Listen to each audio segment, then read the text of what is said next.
La Terre est âgée de 4,5 milliards d'années, et pourtant elle reste en constante évolution. Dérive des continents, éruptions volcaniques, avancée et recul des glaciers. La surface de la Terre se façonne avec une infinie variété, et les mystères géologiques sont légion.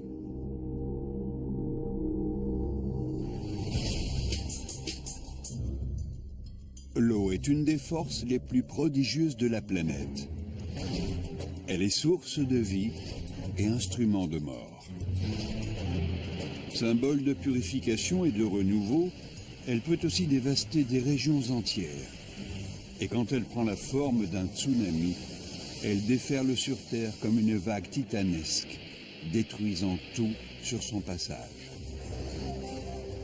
Jusqu'à récemment, il était impossible de prédire quand ces cataclysmes allaient frapper. Mais les chercheurs commencent à décrypter leur fonctionnement. Ils se sont appuyés sur des sources d'informations très variées. Textes japonais anciens, études de glissements de terrain, analyse de récifs coralliens et examen du littoral du nord-ouest Pacifique. Peu à peu, les tsunamis livrent leurs secrets.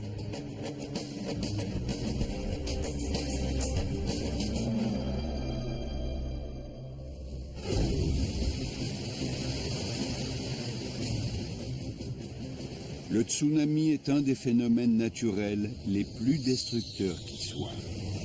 Des vagues d'une vitesse redoutable se forment et traversent les océans en quelques heures seulement.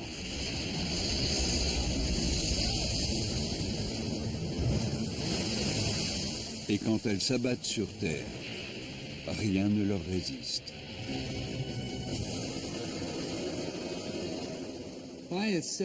On n'imagine pas que de l'eau puisse faire autant de dégâts en s'engouffrant dans les terres.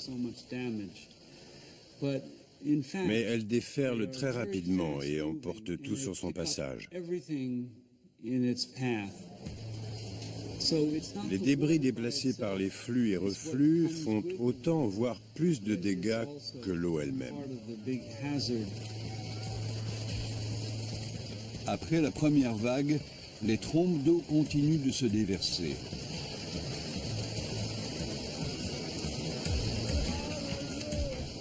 L'une des caractéristiques d'un tsunami, c'est sa persistance. On a l'impression que cela ne s'arrêtera jamais. Non seulement la puissance déployée est colossale, mais en plus, elle semble s'abattre sans fin.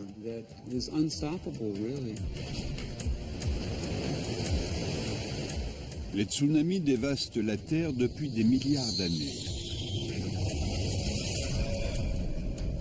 À l'aube des temps, la Lune se trouvait beaucoup plus près de notre planète. Sa force d'attraction gravitationnelle étant plus forte, elle générait des vagues titanesques de 800 mètres de haut à travers les océans primitifs.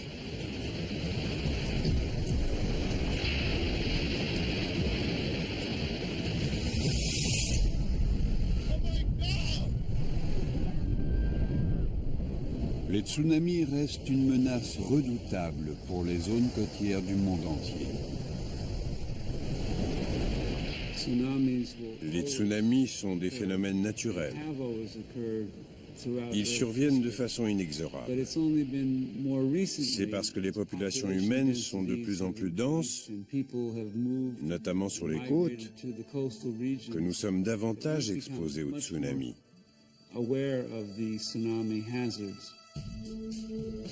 Notre enquête sur les origines de ces vagues monstrueuses nous mène au Japon.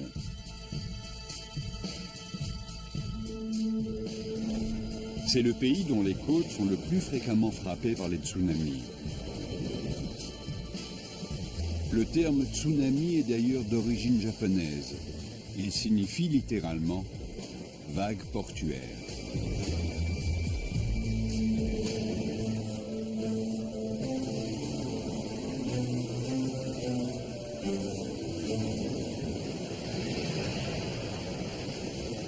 Les archives japonaises en la matière sont les plus anciennes du monde. Les premiers textes remontent à 680 après Jésus-Christ. D'après ces documents, le Japon aurait essuyé le passage d'un tsunami presque tous les 7 ans.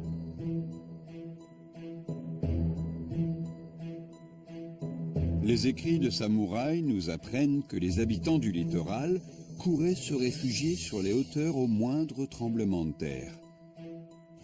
Ils savaient que cela annonçait la venue imminente d'une vague destructrice. Malgré toutes leurs précautions et leurs efforts, la mort et la destruction ne cessèrent de s'abattre sur leurs côtes.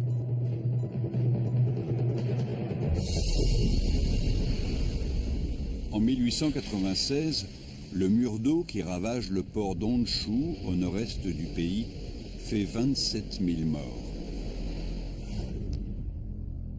En 1933, le phénomène se répète. 3 000 personnes sont emportées par les eaux.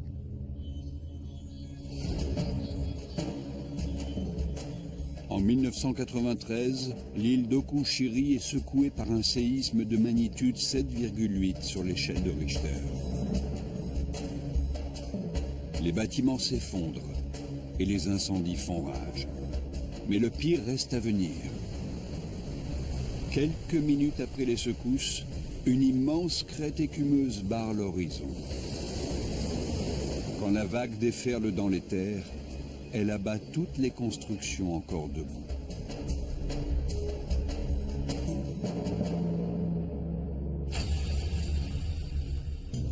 D'après leurs expériences, les Japonais savent qu'il y a un lien entre les tremblements de terre et les tsunamis. Il existe un autre endroit régulièrement touché par de tels cataclysmes, l'archipel d'Hawaï. Mais là, les tsunamis ne sont généralement pas précédés par des secousses sismiques. La ville d'Hilo, sur l'île principale, a été surnommée « capitale mondiale des tsunamis ». Des douzaines d'ondes dévastatrices ont frappé ces îles. Qu'est-ce qui les génère? Sans signe annonciateur du danger, les habitants d'Hawaï doivent se fier au dispositif d'alerte. Une station de surveillance des tsunamis a été implantée en 1949. C'est la plus importante du monde. Elle mesure l'activité sismique au niveau de l'océan Pacifique grâce à un système de bouées muni de capteurs.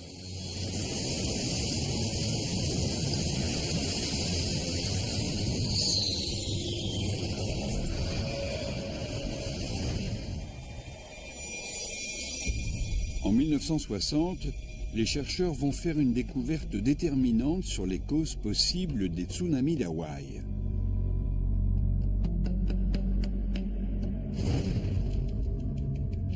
Des secousses ébranlent les côtes chiliennes.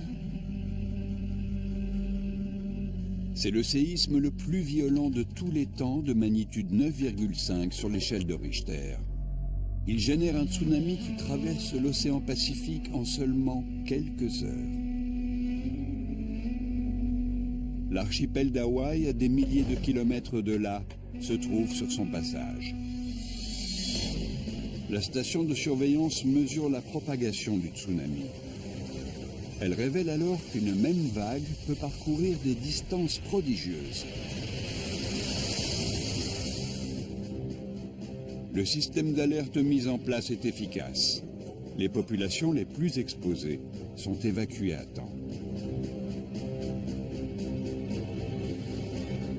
Malheureusement, les habitations sont rasées. À Hilo, l'impact est tel qu'il plie les parcs-mètres en deux. Le tsunami balaye Hawaï et poursuit sa course jusqu'au Japon sans perdre un iota de sa puissance. Il entraîne 2000 morts et occasionne des millions d'euros de dégâts dans le Pacifique.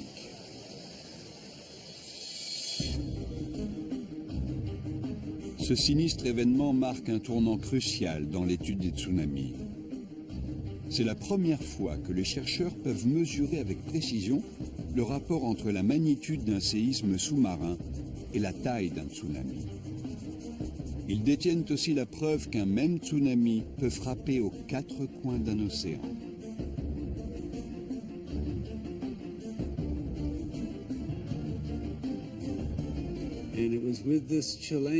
Le tremblement de terre au large du Chili a montré que les mouvements sous-marins associés au tremblement de terre ont des conséquences titanesques.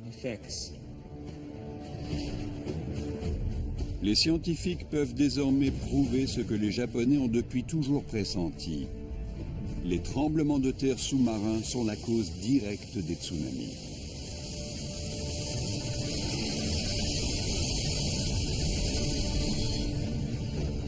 Celui de 1960 marque le début d'une ère nouvelle dans leurs recherches.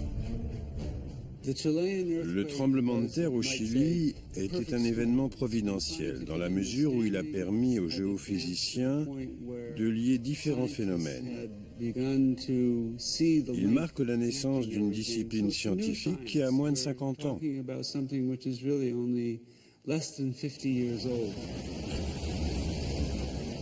La majorité des tsunamis survient dans l'océan Pacifique. En 2004, personne ne s'attend à ce que l'un des tsunamis les plus violents jamais enregistrés frappe l'océan Indien.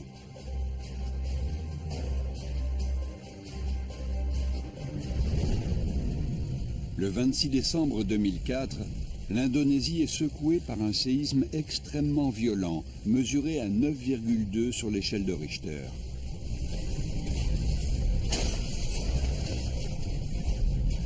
Quelques minutes plus tard, une vague de 27 mètres de haut s'abat sur le littoral de l'Asie du Sud-Est.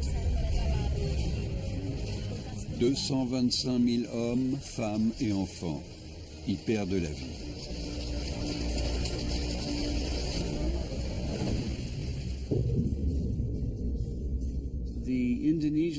Le tremblement de terre en Indonésie a libéré plus d'énergie que les États-Unis n'en consomment en un an. Toute cette énergie s'est déployée en quelques secondes. Une fois encore, la Terre a rappelé que des forces titanesques étaient à l'œuvre en son sein.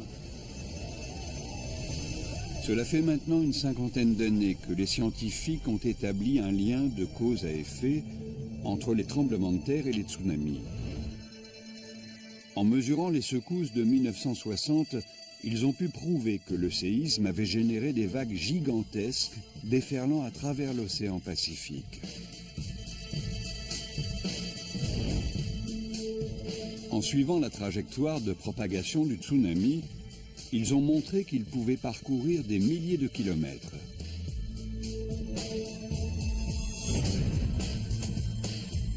Pour surveiller l'activité sismique qui a occasionné autant de dégâts, il faut sonder les profondeurs de la Terre. Ce n'est qu'en étudiant les forces qui déclenchent ces vagues monstrueuses que l'on sera en mesure de prédire quand et où elles vont frapper à nouveau.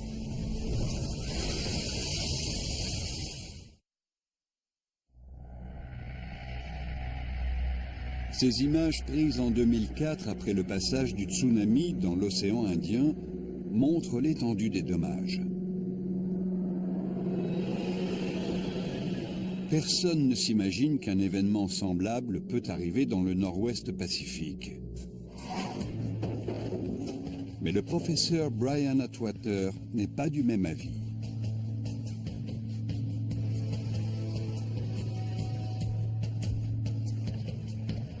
La tradition orale des premiers Amérindiens fait état de vagues gigantesques ayant déferlé dans les terres. Atwater pense qu'il s'agit de tsunamis. Selon lui, de tels phénomènes ont déjà ravagé le littoral du nord-ouest Pacifique et ils présentent toujours une menace pour les nombreux habitants de ces côtes. Pour vérifier sa théorie, il doit trouver des traces du passage de vagues géantes. Et pour s'assurer qu'il est bien question de tsunami, il doit également prouver qu'il y a eu un tremblement de terre.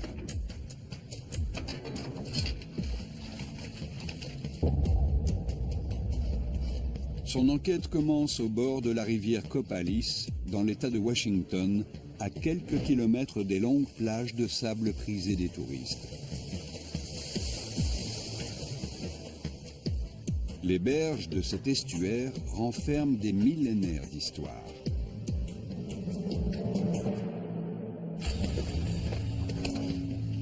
Un scientifique doit parfois retrousser ses manches et plonger ses mains dans la boue. Les efforts d'Atwater sont payants. Il a fait une bonne pioche.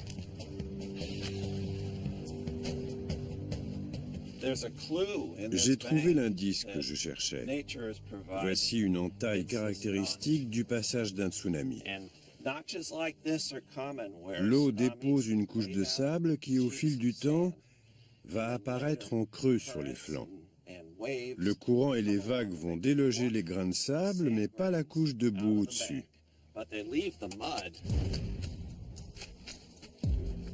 Pour atteindre la couche de sable déposée loin dans les terres par le tsunami, Atwater doit creuser davantage.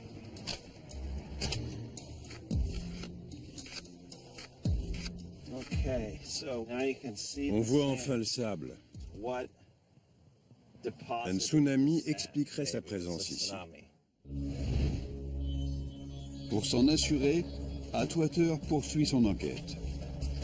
Il cherche les indices d'un glissement de terrain qui témoignerait d'un tremblement de terre. Il redouble d'efforts et met au jour les traces très nettes d'un séisme suivi d'un tsunami. Il découvre par la même occasion que des hommes en ont fait les frais.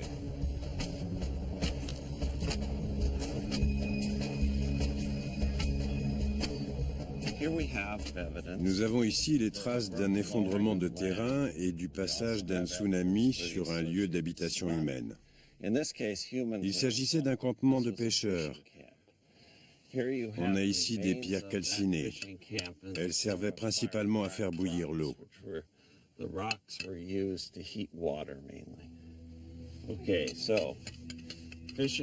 C'est un campement de pêcheurs ravagé par un tsunami. Suite à l'effondrement de terrain, la marée a recouvert toute la zone et la boue a fini par enfouir le campement.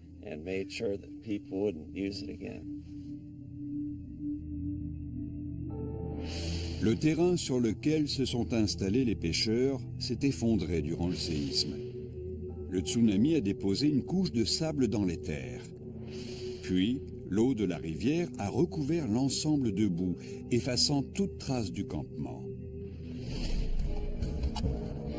Les vagues géantes des récifs amérindiens ne sont donc pas des légendes.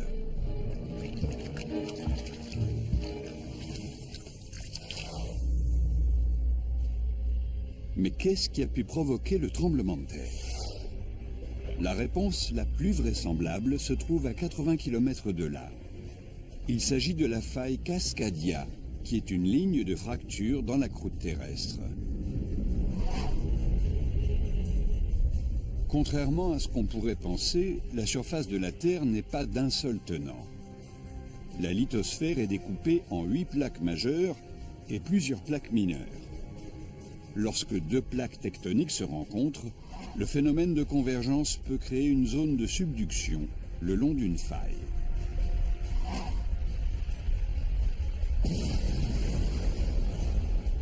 Les géologues ont longtemps pensé que la faille Cascadia n'est pas de nature à générer des séismes majeurs.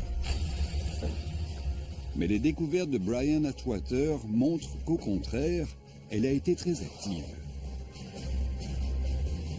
Le plus inquiétant pour les habitants de la région, c'est qu'elle présente de grandes similitudes avec une autre faille très active, la faille de méga-chevauchement de Sumatra.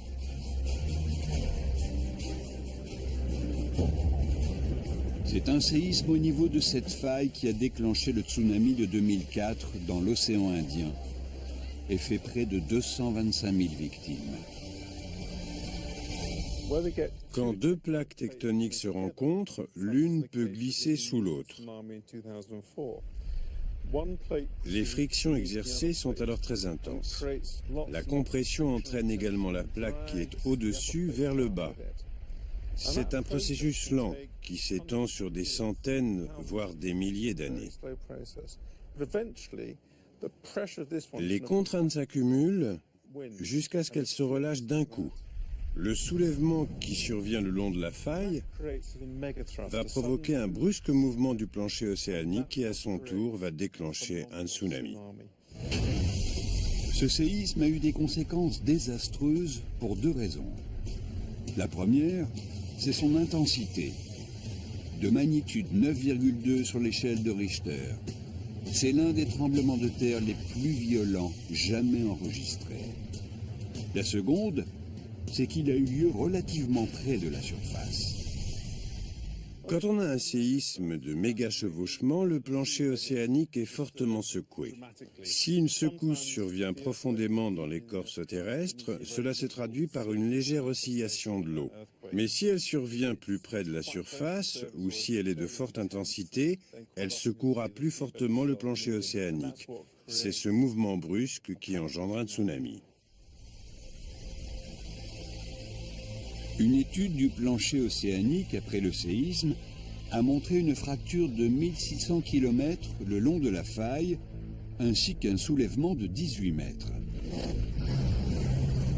Ce mouvement brusque a déplacé une gigantesque colonne d'eau, de quoi recouvrir l'île de Manhattan sur une hauteur de 8 km.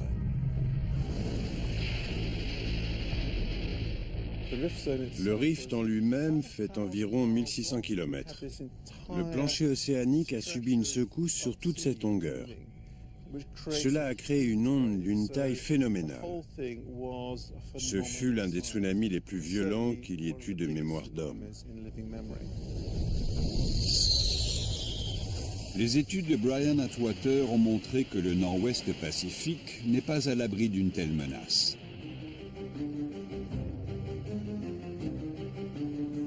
Mais il ne veut pas alarmer les habitants de la région avant d'avoir rassemblé suffisamment de preuves pour étayer sa thèse.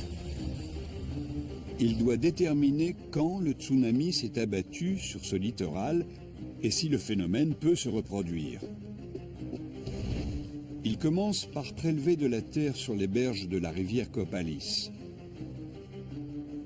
La technique de datation par radiocarbone indique que le tremblement de terre et le tsunami ont eu lieu entre 1680 et 1720. Reste à trouver des indices qui préciseraient l'ampleur de l'événement.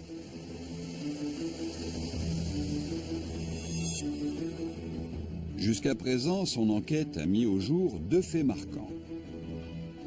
Un tremblement de terre dans la zone de subduction Cascadia a provoqué un effondrement de terrain, comme en témoignent les différentes couches sédimentaires. La ligne en creux dans la berge signale le passage d'un tsunami déclenché par le séisme. Mais pour l'instant, rien n'indique l'ampleur du tsunami. Atwater se trouve dans une impasse, car il ne peut déterminer quels sont les risques à venir pour la région. Contre toute attente, l'information qui va relancer son enquête se trouve à des milliers de kilomètres de là et remonte à plusieurs siècles.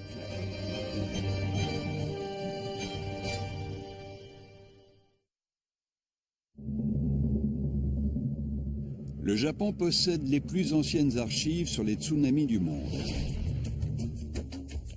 Des écrits de samouraïs rapportent qu'un tsunami a frappé la côte est du Japon en 1700, ravageant des villages entiers. Cet événement a depuis toujours intrigué les chercheurs japonais, car aucun tremblement de terre ne l'a précédé. N'ayant perçu aucun signe annonciateur, les habitants ne purent se mettre à l'abri sur les hauteurs. Ce phénomène est resté dans les mémoires comme un tsunami orphelin. De l'autre côté du Pacifique, Brian Atwater poursuit son enquête sur le tremblement de terre de Cascadia et sur le tsunami qu'il a engendré. Il n'a aucun moyen de déterminer l'ampleur de l'événement ou de le dater précisément. Il sait seulement qu'il a eu lieu entre 1680 et 1720. Cette fourchette temporelle fait l'effet d'une révélation pour les géophysiciens japonais. Ce séisme serait-il à l'origine de leur tsunami orphelin? Comme ils avaient un tsunami en 1700 dont ils ne connaissaient pas l'origine, ils ont fait le lien avec notre tremblement de terre. Le séisme aurait donc eu lieu le 26 janvier 1700 précisément, et il était de magnitude 9. Un séisme capable de générer une vague qui peut traverser l'océan Pacifique jusqu'au Japon doit être au minimum de magnitude 9. Il serait donc de même ampleur que le tremblement de terre dévastateur de 2004. Or, de telles secousses déchaînent des forces colossales, capables de propager un tsunami à travers tout l'océan.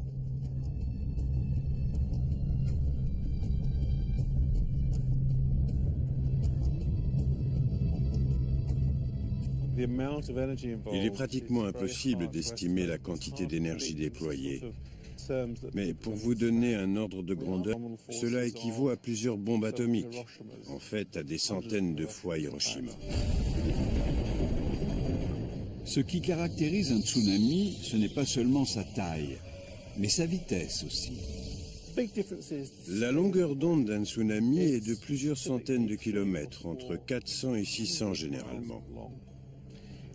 La hauteur d'eau n'est pas très élevée à la base, entre 60 cm et 1 mètre. Mais la masse d'eau se déplace très rapidement. Sa vitesse étant proportionnelle à la profondeur de l'océan, plus c'est profond, plus elle augmente. En plein océan, un tsunami peut atteindre plus de 800 km/h. Bien qu'un tsunami gagne en vitesse avec la profondeur de l'océan, le phénomène est à peine perceptible en surface. Ce n'est qu'à l'approche du littoral que la vague prend de la hauteur et dévoile sa puissance destructrice. En arrivant près des côtes, la vague va progressivement ralentir. L'océan étant de moins en moins profond, elle passe de 800 à 500, puis 200 km/h et ainsi de suite. Mais à l'arrière, l'eau se déplace toujours aussi vite.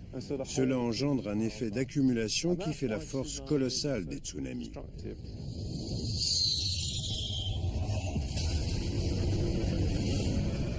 Vitesse et puissance expliquent comment un phénomène survenant au niveau de la faille Cascadia peut décimer des villages du littoral japonais. De la même façon, un séisme au Chili va dévaster l'archipel d'Hawaï et un tremblement de terre en Indonésie va faire 225 000 victimes dans tout l'océan Indien. Si un séisme de cette magnitude survenait à nouveau dans la zone Cascadia, le littoral du nord-ouest Pacifique serait ravagé.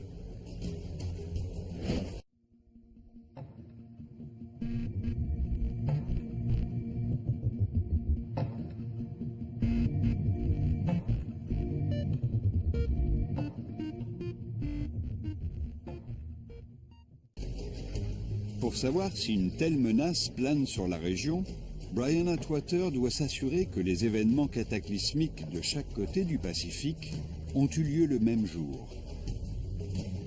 Il poursuit son inspection minutieuse de l'estuaire de la rivière Copalis jusqu'aux vestiges d'une forêt.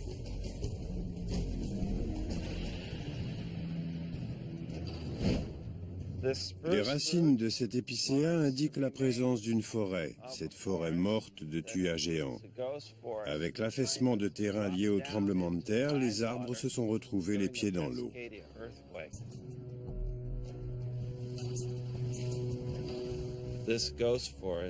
Cette forêt fantôme est constituée de troncs desséchés de tuya géants. Les arbres sont morts car l'effondrement de terrain a permis à l'eau salée d'envahir toute cette zone. À cet endroit s'élevait autrefois une forêt très dense de tuyas géants. Il n'en reste aujourd'hui que quelques troncs blanchis par le temps.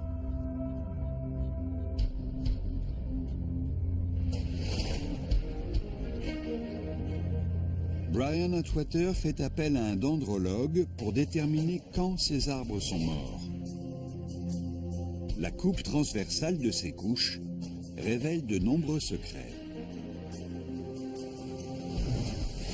Le tremblement de terre au large des côtes américaines et le tsunami orphelin qui a frappé le Japon ont eu lieu le même jour, en janvier 1700.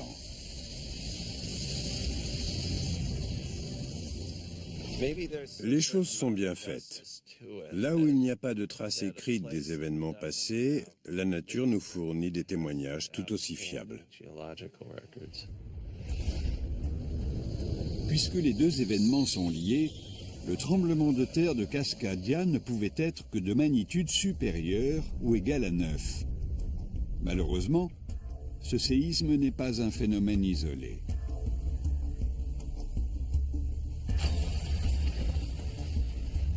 Atwater pense avoir trouvé la preuve qu'une série de tsunamis s'est abattue ici au cours des 5000 dernières années.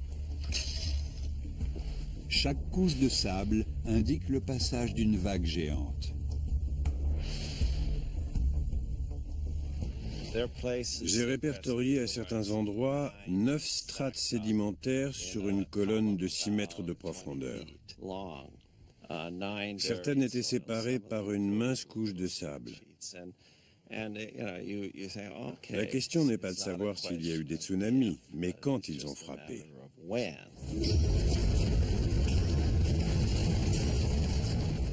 Les recherches de Brian Atwater ont permis d'alerter les autorités sur les risques de tsunami. Toutes les villes côtières de l'État de Washington sont désormais prêtes à affronter le pire.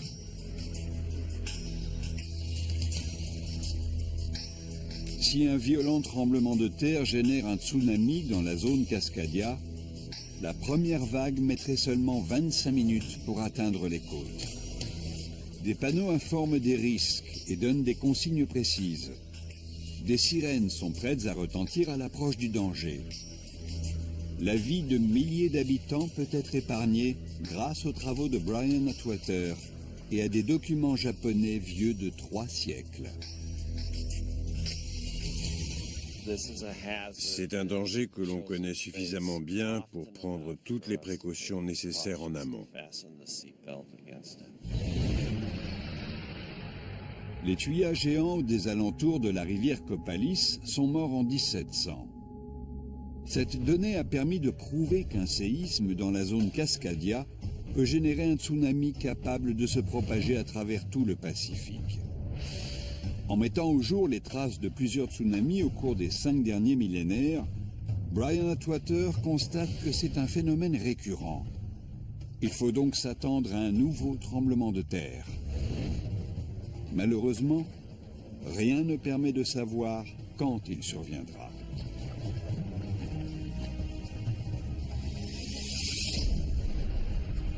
Rendons-nous maintenant dans l'océan Indien, berceau de l'un des tsunamis les plus dévastateurs enregistrés.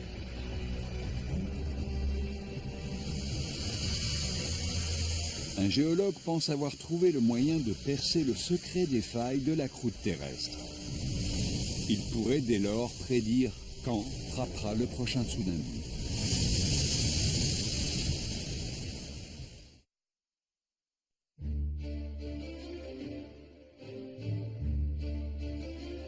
L'archipel des Mentawai, au large de Sumatra, est un paradis au gouffre de l'enfer. Les 4 îles se trouvent exactement au-dessus de la grande faille de Sumatra, au sud du foyer du grand séisme de 2004.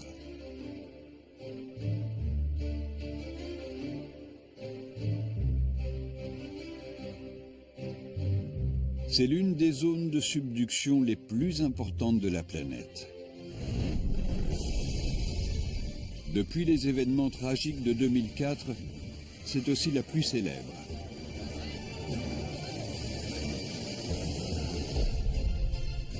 Il n'est pas facile de prédire les séismes, mais le professeur Kereisi a déjà établi 2 prévisions le long de la faille de Sumatra qui se sont révélées exactes.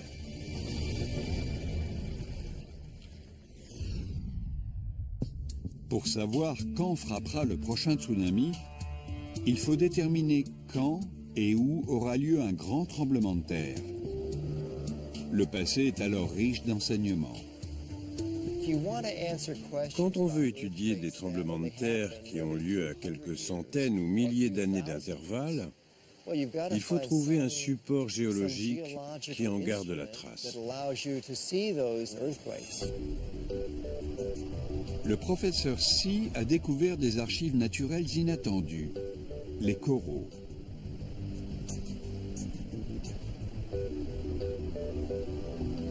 L'accumulation de leur squelette minéral forme ces récifs coralliens. Chaque nouvelle génération se greffe sur les restes de la précédente.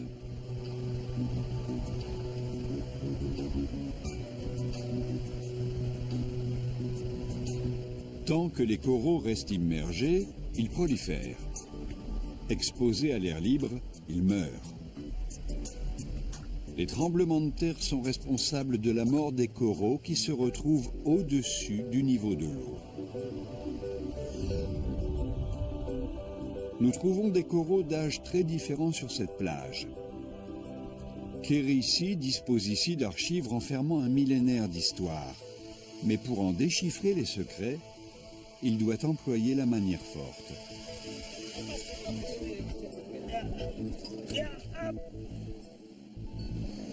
Nous avons effectué la coupe d'un micro-atoll. Cette formation présente une particularité remarquable. Elle est en pente descendante sur environ 45 cm. Les coraux au-dessus de cette ligne sont morts à cause du soulèvement de l'île. Avec un niveau d'eau arrivant ici, tout ce qui se trouvait hors de l'eau a dépéri.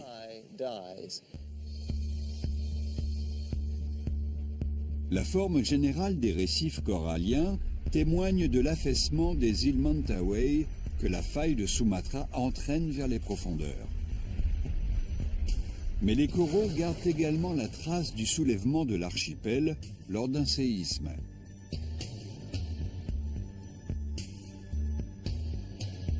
Entre chaque tremblement de terre, les îles sont à nouveau entraînées vers les profondeurs en un cycle perpétuel. Les roches ont des propriétés élastiques. Imaginez un tremplin. À mesure que le plongeur avance sur la planche, cette dernière va ployer sous son poids. Elle est flexible. Quand il saute, la planche va suivre son mouvement. Après coup, elle ne reste pas définitivement courbée. Elle ne bascule pas non plus, elle va se soulever en un mouvement élastique. Il en est de même pour les roches. Ainsi, la plaque indienne, qui est plongeante, entraîne la plaque de Sumatra. L'énergie cumulée finit par se relâcher. La plaque de Sumatra se détend comme un plongeoir. En étudiant les coraux de cette plage, Kerry Sy met en évidence une activité sismique cyclique. Un séisme majeur secoue ces îles tous les 200 ans environ. Les récifs coralliens de Sumatra sont pour la sismologie et la paléosismologie comme le Saint Graal. Ils nous fournissent le registre précis d'un millénaire d'histoire sismique. Un examen minutieux révèle un cycle complexe. Sur une coupe transversale, on peut lire l'histoire plus en détail. C'est une stratigraphie. Chaque strate marque un changement du niveau de l'eau. Nous voyons ici les bandes de croissance annuelle. Il s'est donc passé 10 ans entre ce tremblement de terre et celui-ci. Kerry Sy détient là une précieuse source d'informations. Non seulement il découvre qu'un séisme majeur suivi d'un tsunami survient tous les 200 ans environ, mais que ces phénomènes sont toujours accompagnés d'un certain nombre de secousses plus faibles. Il y a donc deux cycles imbriqués. Ces données étayent la thèse d'un supercycle. D'après les marques de croissance des coraux, il est possible de retracer l'historique des tremblements de terre de la région. Nous savons qu'il y a eu une séquence de 1350 à 1370, une autre de 1560 à 1600, et enfin de 1797 à 1833. Ces séquences surviennent tous les 200 ou 230 ans. Ce sont des informations cruciales pour les habitants de Mentawai qui ne possèdent pas d'histoire écrite. Mais ces recherches ne consistent pas seulement à reconstituer le passé, elles ont pour but de déterminer les risques à venir.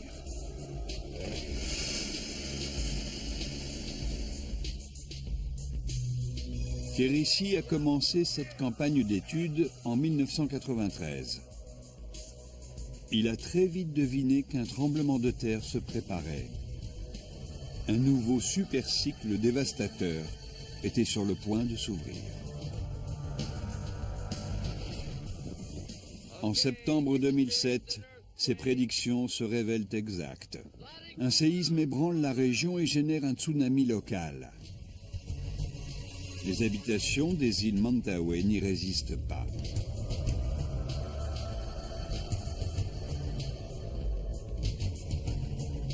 L'histoire se répète exactement comme il l'avait prédit.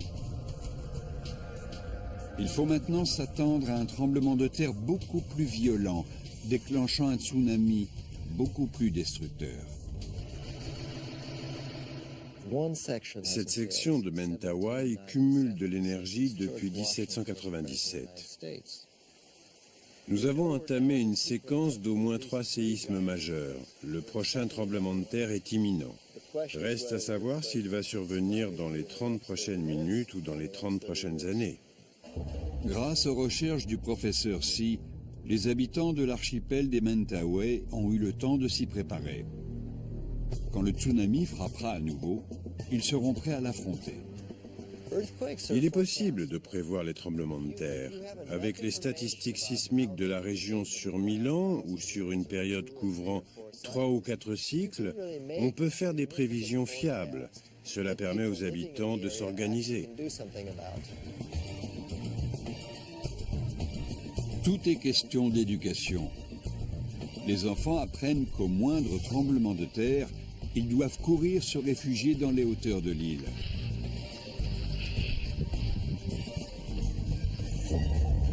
Des routes ont été construites pour évacuer le plus rapidement possible les bordures de mer.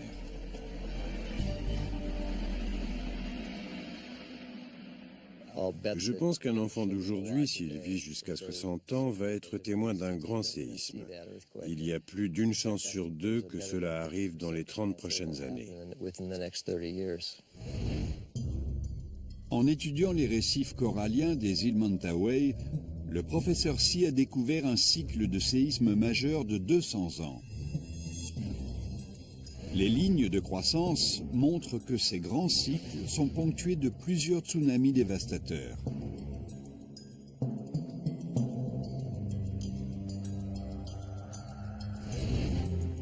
La faille de Sumatra est le berceau des tsunamis de l'océan Indien. Mais tous les tsunamis ne sont pas générés par des tremblements de terre. Il existe un autre type de vague destructrice, beaucoup plus haute encore, les méga-tsunamis.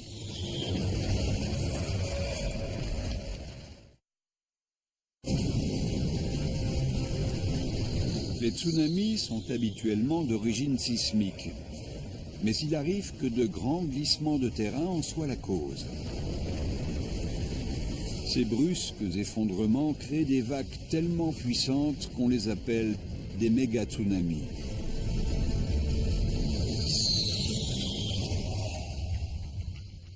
Les chercheurs suspectent la possibilité d'un tel phénomène depuis longtemps. Mais ce n'est qu'en 1958 qu'ils en obtiennent la preuve en images. Un effondrement de terrain dans la baie de Lituaya, en Alaska, a généré une vague de près de 500 mètres de haut. Ces images, filmées juste après les événements, témoignent de sa force destructrice. Les arbres s'élevaient autrefois jusqu'au rivage. Ils ont été arrachés par un mur d'eau qui n'a laissé après son passage que de la roche dénudée.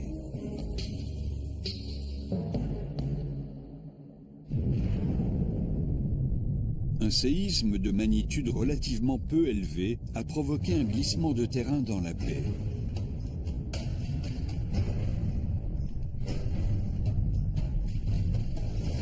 Cet effondrement massif a lui-même généré une vague monstrueuse, plus haute que l'Empire State Building. Le monde scientifique est sous le choc. Les tsunamis de cette ampleur sont extrêmement rares. Pourtant, un méga tsunami que ferait naître le décrochement d'une masse rocheuse 10 fois plus importante serait en préparation dans une petite île de l'océan Atlantique. Les Canaries au large des côtes africaines sont des îles volcaniques. La plus jeune, la Palma, est formée par 2 volcans. Au nord se trouve le Cumbre Nueva. Il est inactif.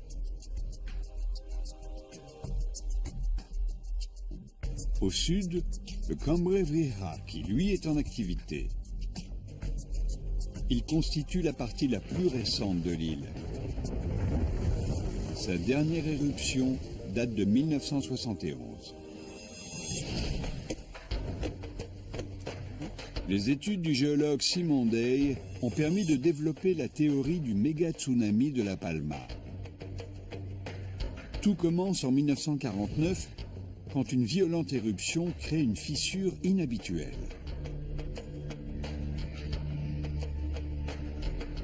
Je me tiens sur la fissure qui s'étire sur 4 km vers le sud, le long de la crête du volcan. C'est une seule et longue structure.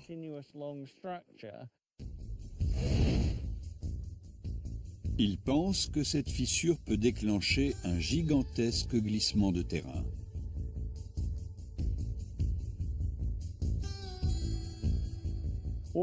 À ma droite, il y a des strates de roches volcaniques, de la roche ici et des cendres là. À ma gauche, à l'ouest de la fissure, on retrouve ces mêmes strates. Avant, les 2 blocs n'en formaient qu'un. L'ouverture de la fissure a provoqué un décrochement de tout ce pan. Nous pensons que cette fissure peut s'élargir. Cela provoquerait l'effondrement de toute la partie sud-ouest de l'île dans l'océan. S'ensuivrait alors un tsunami. Ce décrochement titanesque projetterait en quelques instants 1/6 de la masse totale de l'île dans l'océan Atlantique.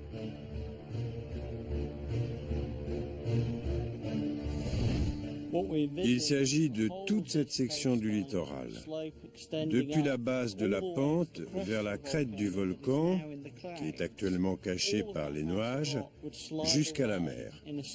Toute cette masse rocheuse peut s'effondrer brusquement et repousser l'eau en un immense tsunami. L'onde créée serait 30 fois plus importante que le tsunami de l'océan Indien en 2004. Elle s'élèverait à plus de 900 mètres. L'éruption volcanique du mont Sainte-Hélène en 1980 montre qu'un volcan peut s'effondrer de façon brutale. Le phénomène est impressionnant, mais le décrochement du Cumbre Vieja serait 200 fois plus important encore. 100 à 200 milliards de tonnes de roches se précipiteraient dans l'océan à une vitesse vertigineuse. Le tsunami généré se propagerait à travers tout l'Atlantique. L'onde se propagerait et se désagrégerait en des vagues plus petites. Mais elle finirait par regagner de l'amplitude à l'approche des côtes après avoir traversé l'Atlantique. Elle ferait entre 9 et 30 mètres de haut au moment de s'abattre sur la côte est américaine, les Caraïbes ou le nord du Brésil. Ce serait donc un tsunami aussi important, voire plus important que celui de 2004.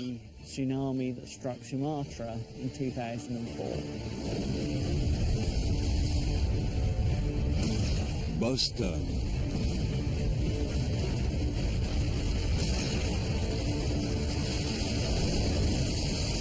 New York.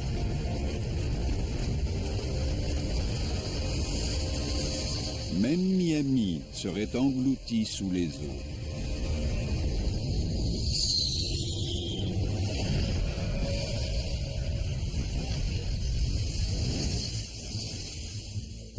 La projection fait froid dans le dos.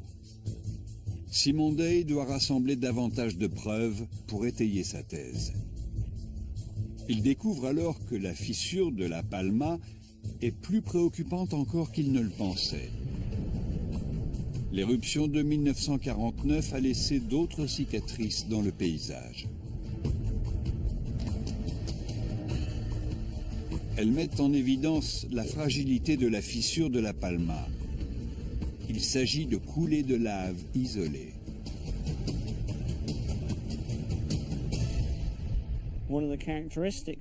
L'une des caractéristiques de l'éruption de 1949, c'est qu'il n'y a pas eu une seule cheminée, mais toute une série de cheminées volcaniques secondaires.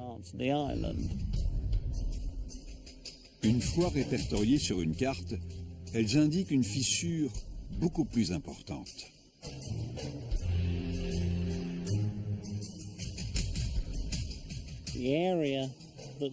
La zone potentiellement fragilisée est plus étendue que la fissure visible ne le laisse croire. Elle s'étendrait non pas sur 4 km, mais sur 15, voire 25 km. Tous ces éléments indiquent que la fissure n'est pas superficielle. Elle plonge à des dizaines de mètres dans les profondeurs de l'île. L'activité volcanique passée et future de la Palma présente donc des risques énormes de tsunami.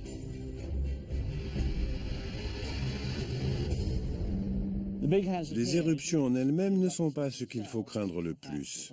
C'est la déstabilisation des flancs du volcan qu'elles entraînent. Cela provoquera à terme son effondrement. Il semblerait qu'une éruption à la Palma aurait déjà entraîné un glissement de terrain massif. Des traces de cet événement se trouvent dans la partie nord de l'île. Il s'agit de ces parois abruptes formées il y a 65 000 ans.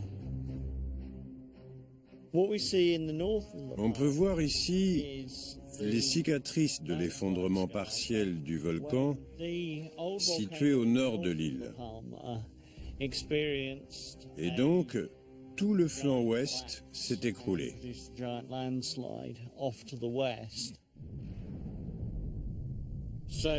Il s'agit d'un effondrement massif.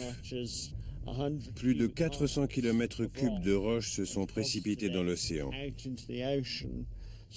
D'après nos études, le même événement va survenir au Cumbre Vieja. L'effondrement du Cumbre Nueva a très probablement généré une vague gigantesque. Le même scénario peut se répéter au Cumbre Vieja dans un avenir proche, très proche.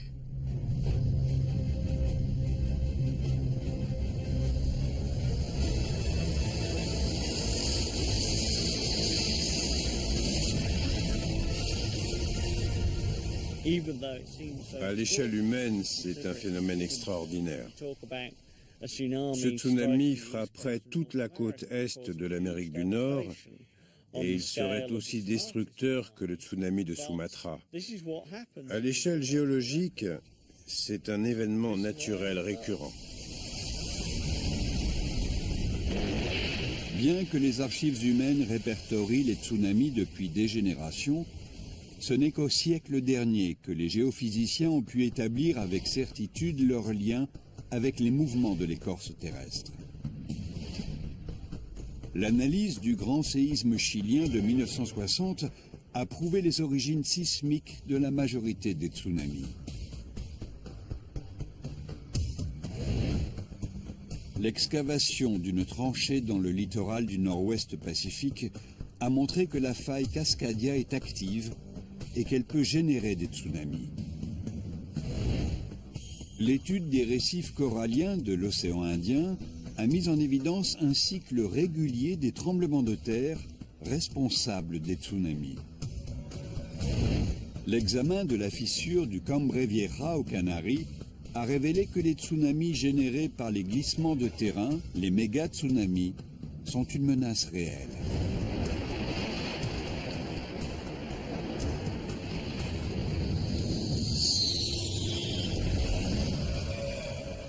Les tsunamis font partie des forces structurelles terrestres inéluctables. Leur pouvoir de destruction est colossal.